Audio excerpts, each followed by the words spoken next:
todos, bienvenidos a Chismes de Venecia, el podcast donde viajamos al mundo de los muertos y analizamos los dramas más grandes de la literatura, como si fueran el chisme del momento.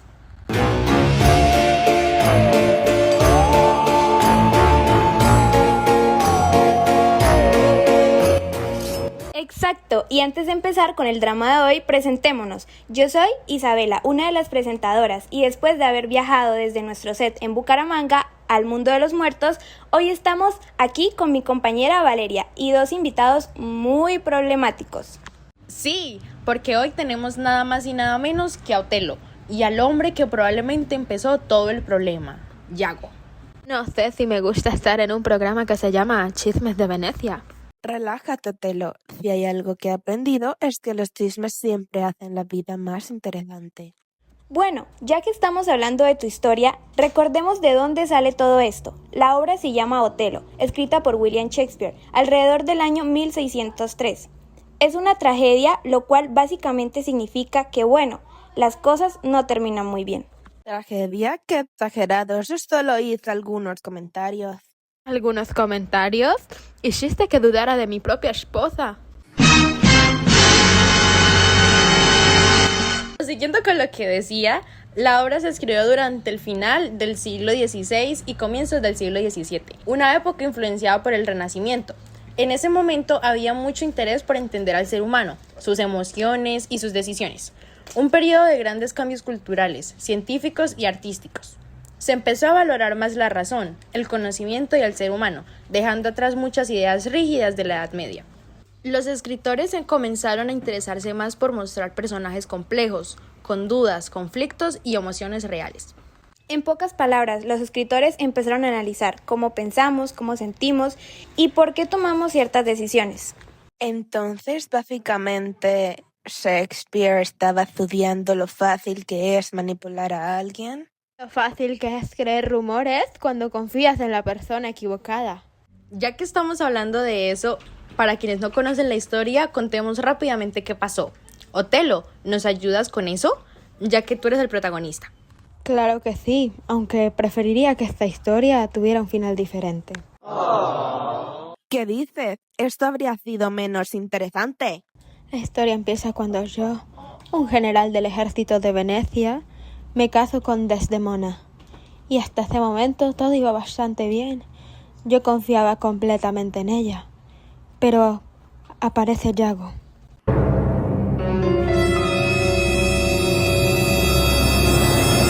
Hostia, pero no me miren así, yo solo hice algunos comentarios. ¿Algunos comentarios? Que me hicieron creer que mi esposa me estaba engañando. Técnicamente yo solo planteé algunas dudas. Y esas dudas terminaron convirtiéndose en celos. Y los celos terminaron destruyendo todo. Ese es justamente el conflicto central de la obra. Cómo la manipulación y los celos pueden cambiar completamente a una persona. La verdad es que los celos hacen que la gente imagine cosas que ni siquiera existen. Y cuando eso pasa, empiezan a desconfiar incluso de las personas que más quieren. Por otro lado, gran parte de la historia se entiende a través de lo que dicen y hacen los personajes. Al ser una obra de teatro, no hay un narrador que explique todo como en una novela. En cambio, el público descubre lo que ocurre principalmente por los diálogos y acciones en escena. Estas son apoyadas por algunas acotaciones, que indican movimientos o emociones de los personajes. Exacto, la historia se construye a través de los diálogos y acciones, lo que significa que muchas veces el público solo escucha lo que los personajes dicen, incluso si están mintiendo. Por esta y más razones, esta obra es tan importante en la literatura. No solo cuenta una historia dramática, sino que muestra cómo las emociones humanas pueden llevar a decisiones extremas. También es importante porque introdujo temas sociales avanzados para su época, como el racismo, la diferencia cultural y la posición de los extranjeros en la sociedad europea. Esto es representado por medio del personaje de Otelo. Otelo, tú no eras veneciano, ¿verdad? No, yo era un extranjero que llegó a ser general del ejército. Y esto generaba ciertos prejuicios principalmente por mi origen, raza y condición de extranjero, ya que muchas personas nunca confiaron completamente en mí por ser africano. Sin embargo, esta discriminación era normal en la sociedad de ese momento. Esto muestra una crítica social de la época, los conflictos de poder, los prejuicios y la importancia del honor. También el paso del tiempo fue generando cambios en Otelo, ¿no es así?